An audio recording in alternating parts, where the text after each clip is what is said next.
नमस्कार बच्चों।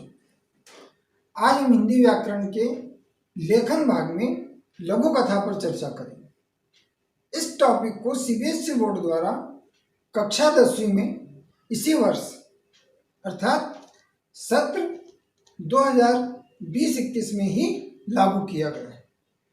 परीक्षा में इससे संबंधित 5 नंबर का एक प्रश्न पूछा जाए। तो आइए हम देखते हैं कि लघु कथा क्या है। लघु कथा अर्थात एक छोटी कहानी। लघु कथा को कितने नामों से जाना जाता है?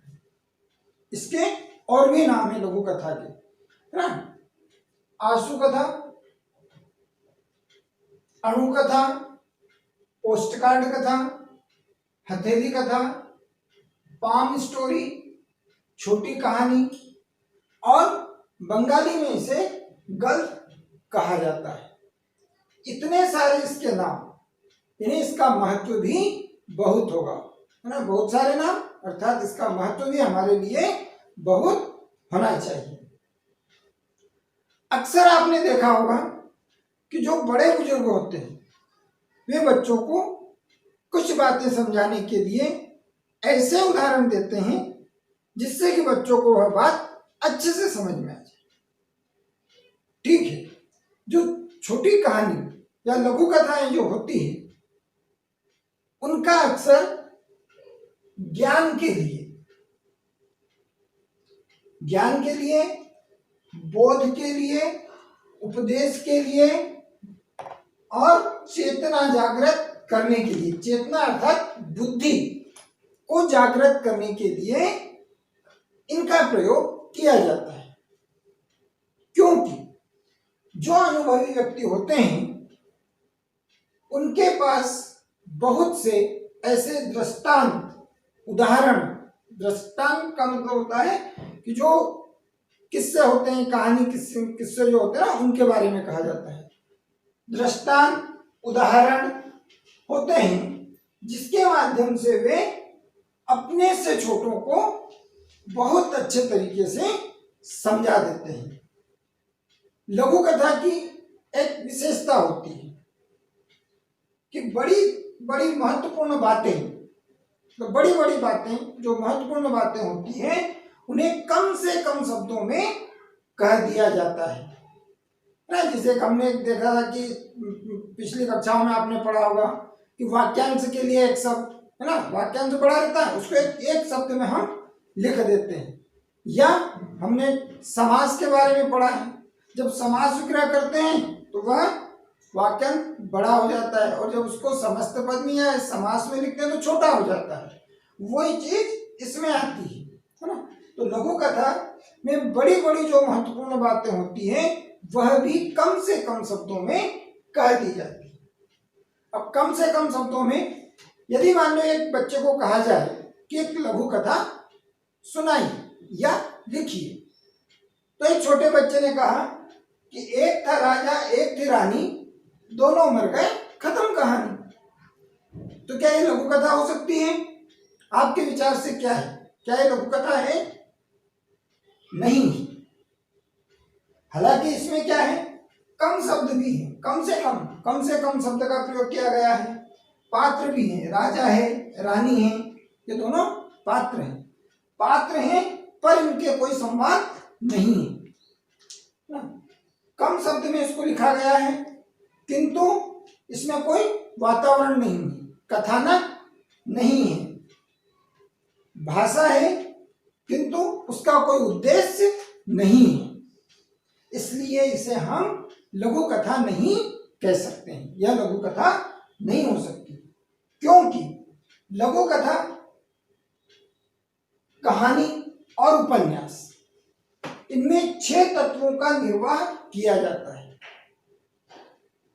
जिसे हमारा शरीर 5 तत्वों से मिलकर बनता है, उसी तरीके से लघु कथा, कहानी और उपन्यास, इनको बनाने के लिए, इनको लिखने के लिए इन 6 तत्वों का निर्वाह किया जाता है।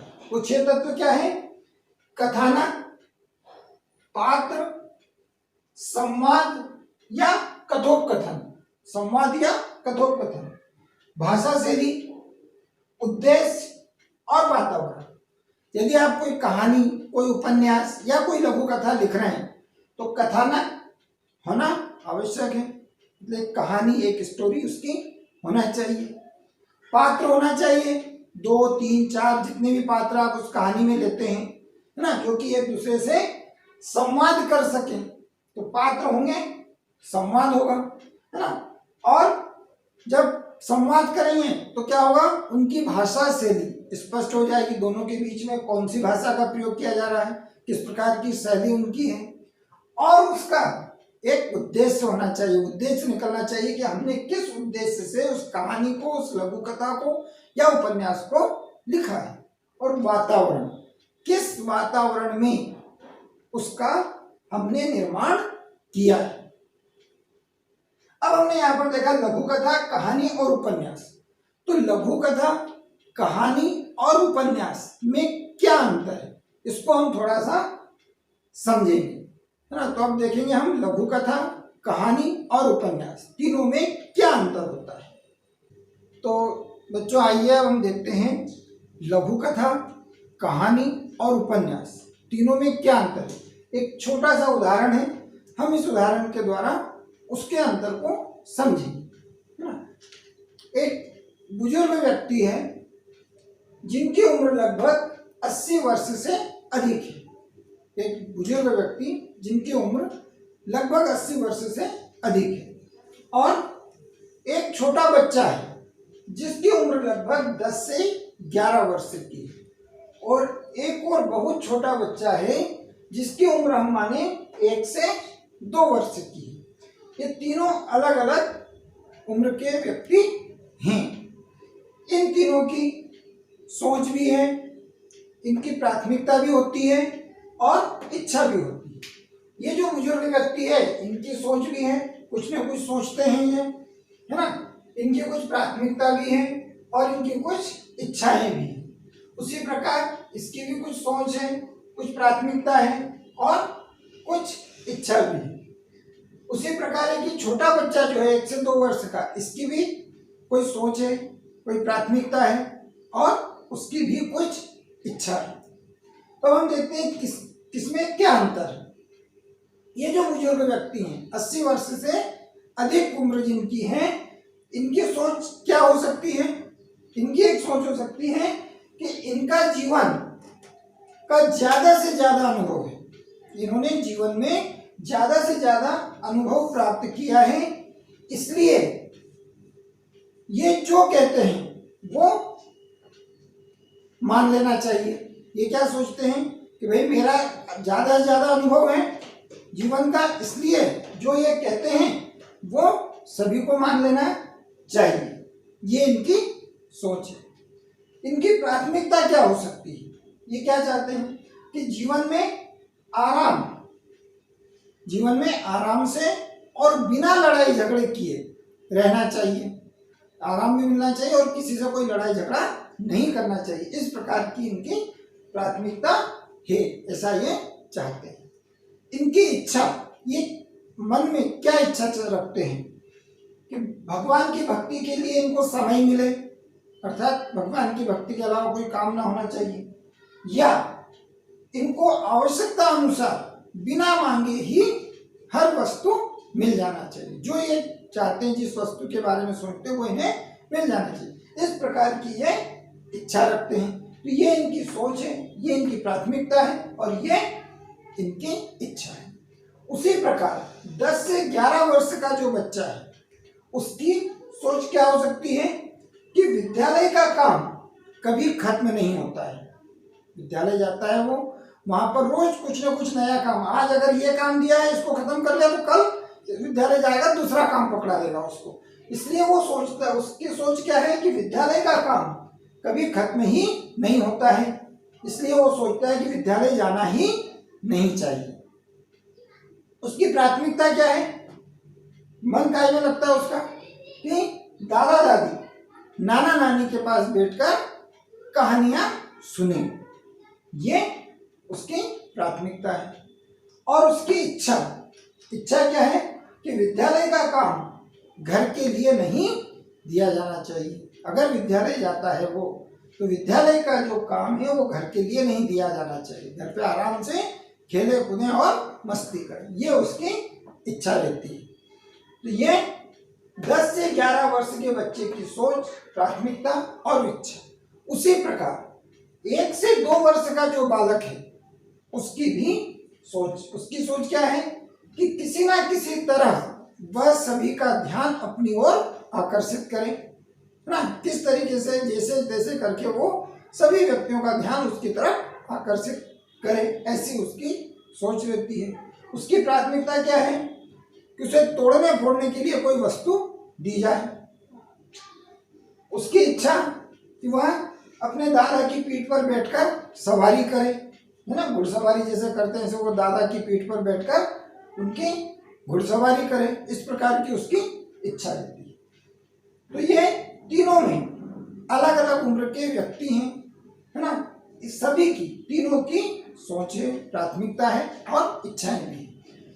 तो ये क्या है, जो अधिक उम्र के बुजुर्ग हैं इनका पूरा जीवन यानी लंबा जीवन है, तो ये काय में आते हैं उपन्यास, कि पूरे जीवन की कहानी एक उपन्यास होता है। उपन्यास बहुत बड़ा होता है जिसमें अनेक कहानियां होती है। और ये जो 10 से 11 वर्ष का बालक है ये क्या एक कहानी के रूप में है, जिसमें कि जीवन के एक भाग की कहानी आती है। कहानी क्या होती है, एक भाग होता है ना, तो जीवन के एक भाग की कहानी होती है, तो हम इसको कह सकते हैं कहानी इस तरीके से। और लघु कथा, लघु कथा क्या है, सबसे छोटा बालक जो कि जीवन के एक क्षण अर्थात एक पल की जो कहानी है वही लघु कथा है। इस तरीके से हम उपन्यास, कहानी और लघु कथा में अंतर स्पष्ट कर सकते हैं और अच्छे से समझ सकते हैं। इनकी 4 अवस्थाएं होती है, उपन्यास, कहानी और लघु कथा, चारों की 4 अवस्थाएं होती है, चारों में ही होती है। पहली अवस्था होती है इनका आरंभ, यानी प्रारंभ करना, लिखना शुरू करना, ये हो गया आरंभ। तीनों में होता है आरोह, आरोह का मतलब होता है आगे की ओर बढ़ना, लिखते हुए आगे की ओर बढ़ना, ये क्या हो गया इसका आरोह। और तीसरा होता है, तीसरी अवस्था जो होती है चरम। चरम मतलब चरमोत्कर्ष पर आना, यानी तेजी पर आना। जैसे नदी होती है ना, नदी बहती आगे बढ़ती जाती है, पर उसमें क्या बाढ़ आ जाती है तो वो एकदम ऊपर आ जाती है ना। बाढ़ आना मतलब कि चरमोत्कर्ष हो जाना, कि उसको एकदम तेज बहाव हो जाना उसका। उसी तरीके से इसमें कहानी हो, उपन्यास हो या लघु कथा हो, इसका चरम सीमा पर आना, है ना। और चौथी होती है उसकी अवस्था अंत, अर्थात उसका समापन। तो ये चारों अवस्थाएं जो हैं ये उपन्यास, कहानी और लघु कथा तीनों में ही होती है। इन सब चीजों को बताने का मतलब यही है कि अभी जो हमने एक लघु कथा सुनी थी राजा और रानी की, उसमें कथानक नहीं है, पात्र तो है पर संवाद नहीं है, भाषा तो है पर उसका कोई उद्देश्य नहीं है, उसमें वातावरण का निर्माण नहीं किया गया, इसलिए हम कहते हैं कि वह लघु कथा नहीं है। लघु कथा क्या है, जिसके 6 तत्व हमने अभी पढ़े थे, वही 6 तत्व जिसमें हैं और ये चारों अवस्थाएं होती है, वही लघु कथा, कहानी और उपन्यास कहलाता है। ये था हमें लघु कथा, कहानी और उपन्यास में अंतर। तो आइए हम देखते हैं लघु कथा क्या है, अर्थात लघु कथा किसे कहते हैं। लघु कथा, लघु कथा गद्य की वो विधा है जो आकार में लघु, लघु मतलब छोटी होती है, परंतु उसमें कथा तत्व विद्यमान रहते हैं। उपन्यास, कहानी ना, लघु कथा इसमें हमने पढ़े हैं अभी कि उसके कुछ तत्व होते हैं, तो वो तत्व इसमें विद्यमान रहते हैं। या इसको हम यूं कह दें कि कथा को विधा की संक्षिप्त अभिव्यक्ति भी कहते हैं। संक्षिप्त मतलब भी छोटा होता है ना। तो कथा को विधा की संक्षिप्त अभिव्यक्ति भी कह सकते हैं, या फिर क्षण अर्थात पल, पल यानी थोड़ा सा समय जिसको हम बोलते हैं, कम समय, ना, क्षण या पल विशेष में उपजे भाव, घटना या विचार की प्रभावी अभिव्यक्ति होती है। एक कम समय में हमारे मन में उपजे भाव या कोई घटना या विचार की एक प्रभावी अभिव्यक्ति का जो हम वर्णन करते हैं उसे भी लघु कथा कहते हैं। लघु कथा लेखन जब हम करते हैं तो उस समय हमें कुछ महत्वपूर्ण बिंदुओं को ध्यान में रखना पड़ता है। कुछ महत्वपूर्ण बिंदु हैं जिन्हें हम लघु कथा लेखन के समय ध्यान में रखना अत्यंत आवश्यक है। तो वे महत्वपूर्ण बिंदु हैं जैसे प्रत्येक शब्द व पंक्ति का महत्व होना चाहिए। प्रत्येक मतलब जो भी लघु कथा में जिसका वर्णन किया जाता है उसके प्रत्येक शब्द और पंक्ति का महत्व होना चाहिए। दूसरा है घटना का वर्णन कम से कम शब्दों में होना चाहिए। लघु कथा है इसलिए हमने पहले ही कहा है इसको कि लघु कथा कम से कम शब्दों में, इसकी विशेषता है कि लघु कथा कम से कम शब्दों में लिखी जाती है। तो घटना का वर्णन कम से कम शब्दों में करना चाहिए। अगला है पहली पंक्ति से ही पाठक के मन में जिज्ञासा का भाव आ जाना चाहिए। हम जो भी लघु कथा लिख रहे हैं उसकी पहली पंक्ति से ही पाठक अर्थात जो उसको पढ़ने वाला होता है उसके मन में ये जिज्ञासा आ जानी चाहिए कि इस कथा में आगे क्या होगा। तो पहली पंक्ति से ही पाठक के मन में जिज्ञासा का भाव आ जाना चाहिए कि आगे क्या होगा। अगला है शीर्षक के इर्द गिर्द का मतलब होता है आसपास। घटना प्रवाह बना रहना चाहिए। घटना प्रवाह यानी हमें जो शीर्षक मिला है या जिस शीर्षक पर हम लिख रहे हैं उसी शीर्षक के आधार पर हमको घटना का वर्णन करना है, यानी कि शीर्षक छोड़कर हम अन्य शीर्षक पर पहुंच जाए, ऐसा नहीं। तो शीर्षक के इर्द गिर्द घटना प्रवाह बना रहना चाहिए, अर्थात शीर्षक को लेकर हमें घटना का वर्णन करना अनिवार्य है। कई भाव व पात्र नहीं होने चाहिए। लघु कथा लिख रहे हैं तो इसमें बहुत सारे पात्र है ना और बहुत सारे विचारों का यदि हम वर्णन करेंगे तो एक वो कहानी बन जाएगी, बड़ी कहानी बन जाएगी, है ना। इसलिए इसमें कई भाव व कई पात्र नहीं होने चाहिए। अगला है संदेश होना अत्यंत आवश्यक होता है। जो भी लघु कथा हम लिखने जा रहे हैं उसके माध्यम से कोई संदेश देना अनिवार्य होता है। बिना संदेश के वो लघु कथा नहीं मानी जाती है। सामाजिक महत्व होना चाहिए। लघु कथा में कोई भी सामाजिक महत्व होना चाहिए। सीधे मुख्य बात कहनी चाहिए। जब भी हम लघु कथा लेखन करें तो इधर उधर घुमा फिरा कर बात करने के बजाय सीधे सीधे मुख्य हमें शीर्षक पर आकर लिखना शुरू करना चाहिए। शीर्षक के आधार पर लिखना प्रारंभ कर देना चाहिए। ये थे लघु कथा से संबंधित कुछ महत्वपूर्ण बिंदु। इन बिंदुओं को हमें ध्यान में रखना अत्यंत आवश्यक होता है। तो आइए एक उदाहरण के माध्यम से हम इस लघु कथा को समझते हैं। यह एक छोटी कहानी है जिसका शीर्षक है महान संत। कहानी इस प्रकार है। 5 साल का एक छोटा बच्चा अपनी माँ से भोजन मांगता है। गरीब माँ बेटे को बहलाते हुए कहती है कि जब भगवान भोजन देंगे तब मैं तुम्हें दूंगी। भगवान के पास बहुत सारा भोजन है, बच्चे ने पूछा। माँ ने कहा, हाँ बेटा। उसी उम्र से वह भगवान की भक्ति में रम गया। रमना मतलब लग जाना, भगवान के लिए लग जाना। लगन और विश्वास इतना बढ़ गया कि उसकी भूख प्यास सब खत्म हो गई और वह आगे चलकर एक महान संत बना। मतलब भगवान के उसमें वो इस तरीके से रम गया कि उसे भूख प्यास कुछ भी नहीं लगी और आगे चलकर वह एक महान संत बन गया। तो ये एक छोटी सी कहानी लघु कथा हमने यहाँ पर देखी, इसको लिखा। इसमें कहानी के वह सभी तत्व विद्यमान हैं जो कि हमें आवश्यक लगते हैं। हमने पढ़ा पहले कि कहानी, उपन्यास, लघु कथा के 6 तत्व होते हैं और वही 6 तत्व इसमें विद्यमान है। संदेश और उद्देश्य इस कहानी में है। इसका संदेश और उद्देश्य है कि विश्वास और लगन मन की ऐसी 2 शक्ति है जो लक्ष्य तक पहुंचने से पहले भटकने नहीं देती। यही संदेश हम दे रहे हैं और यही हमारा उद्देश्य है कि हमें भटकना नहीं चाहिए। ठीक है।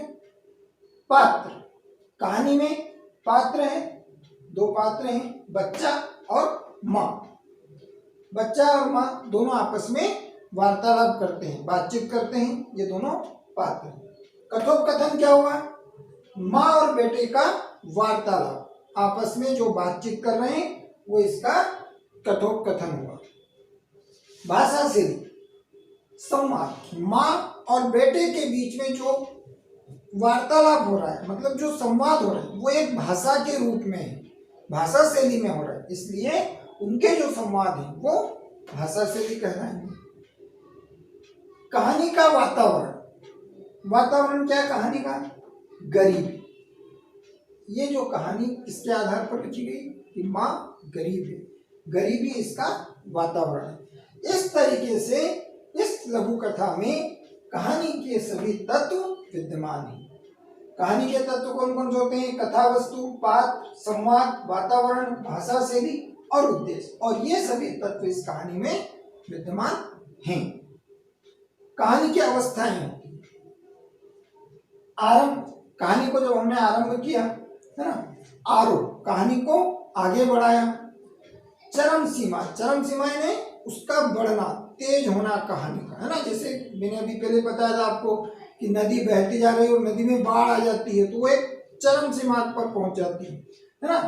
तो उसी तरीके से यहाँ तक कहानी है। उसके बाद जब उसको बच्चे को लगा तो उसने उसी उम्र से क्या करा, भगवान की भक्ति में रम गया और कहानी का अंत में जाकर वो एक महान संत बना। इस तरीके से कहानी का अंत हुआ।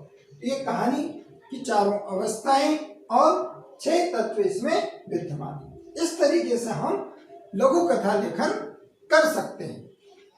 लघु कथा लेखन करते समय हमें उसके जो महत्वपूर्ण बिंदु हैं जो हमने पढ़े हैं उनके बारे में ध्यान रखना है। कहानी के जो तत्व हैं उनके बारे में ध्यान रखकर हमको यह लघु कथा लेखन करना है। अब प्रश्न आता है कि परीक्षा में इससे संबंधित प्रश्न किस तरीके से पूछे जाते हैं। तो परीक्षा में किस तरीके से प्रश्न पूछे जाते हैं ये मैं आपको बताता हूँ। प्रश्न 1, चित्र देखकर कहानी लिखिए। एक कोई सा चित्र आपको दिया गया है ना, जो पहले 10वीं में पूछा जाता था परीक्षा बोर्ड में कि चित्र वर्णन कीजिए। 9th में पूछा जाता था, सॉरी 9th क्लास में आपने किया है चित्र वर्णन। तो चित्र देखकर कहानी लिखना। दूसरा है शीर्षक देकर कहानी लिखवाना। कोई सा एक शीर्षक दे दिया, जैसे महान संत शीर्षक दे दिया और इस शीर्षक पर आपको कहानी लिखना है। किसी घटना का वर्णन देते हुए उस पर कहानी लिखने को कहना। कोई सी घटना का वर्णन लिख दिया आपको, एक छोटा सा ना सार लिख दिया और उस पर आपको एक कहानी लघु कथा बनाने के लिए कहा गया। इस तरीके से आपको लघु कथा लिखना है। आपके जीवन की कोई घटना या कोई विशेष क्षण जो आपके लिए यादगार बन गया, कोई ऐसी घटना आपके जीवन की जो आपके लिए यादगार बन गई हो, उसे एक लघु कथा के रूप में लिखना। इस तरीके से भी प्रश्न आ सकता है। या रिक्त स्थानों की पूर्ति के रूप में कहानी पूरी करना। एक लघु कथा है जो आपको दी गई है ना, उसमें बीच बीच में रिक्त स्थान छोड़ दिए गए हैं, उन रिक्त स्थानों को उस कहानी के शीर्षक के अनुसार आपको पूरा करना है। इस तरीके से भी प्रश्न आ सकता है। अधूरी कहानी को पूरा करो वह शीर्षक दीजिए। कोई एक कहानी दी गई है ना, उसको आधा छोड़ दिया आपके लिए, ऊपर से जो कहानी लिखी हुई है जैसा उसका प्रारंभ हुआ है कहानी का, उसको उसी तरीके से उसका उसी शीर्षक के अनुसार आपको अंत करना है और अंत में उसका शीर्षक भी आपको बताना है। इस तरीके से ये प्रश्न आपसे पूछे जा सकते हैं। इन प्रश्नों को ध्यान से देखना है, समझना है। इनकी शब्द सीमा होती है 60 से 125 शब्द, कम से कम 60 शब्द और अधिकतम 125 शब्द, क्योंकि लघु कथा है, ज्यादा अधिक वर्णन भी नहीं करना है और कम से कम शब्द भी नहीं लेना है एकदम। जैसे कि हमने एक उदाहरण देखा था कि एक राजा था, एक रानी थी, दोनों मर गए, खत्म कहानी। इस तरीके से कम शब्द, इतने कम शब्द भी आपको नहीं लेना है और कहानी के पूरे 6 तत्व इसमें विद्यमान करके लघु कथा लेखन आपको करना है। मुझे उम्मीद है कि लघु कथा लेखन के बारे में आपको अच्छे से समझ में आया होगा। इससे आप समझेंगे और लिखने की कोशिश करेंगे। फिर हम एक नए शीर्षक के साथ अगले वीडियो में मिलेंगे। धन्यवाद।